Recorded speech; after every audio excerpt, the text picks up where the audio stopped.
مسئلہ کچھ اس طرح ہے، اگر سحری سے پہلے کسی پہ غسل واجب ہو جائے یا اس کو احتلام ہو جائے اور اس کو یہ معلوم ہے اگر میں اب غسل کروں تو سحری کا ٹائم جو ہے وہ ختم ہو جائے گا، تو اس صورت میں اس کو کیا کرنا چاہیے؟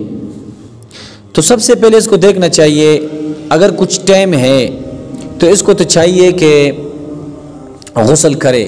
اگر اس کو یہ معلوم ہے کہ میں اس ٹائم میں غسل کروں اور سحری بھی کر سکتا ہوں تو غسل کرے، بہتر یہ ہے کہ یہ غسل کرے۔ اگر اس کو یہ معلوم ہے کہ اتنے ٹائم میں غسل نہیں کر سکتا ہوں، سحری کا جو ٹائم ہے وہ میرے سے نکل جائے گا، تو اس کو تو چاہیے کہ یہ ہاتھ دھوئے اور آ کر سحری کرے، اور سحری کرنے کے بعد پھر یہ غسل کرے۔ پھر یہ غسل کس طرح کرے؟ عام دنوں میں جو غسل کیا جاتا ہے اس طرح غسل روزوں میں رمضان المبارک میں نہیں کیا جاتا۔ جس طرح عام دنوں میں لوگ منہ میں پانی ڈالتا ہے اور غرارے کرتا ہے اور اس طرح ناک میں پانی اوپر کھینچتا ہے، تو اس طرح نہیں کرنا چاہیے۔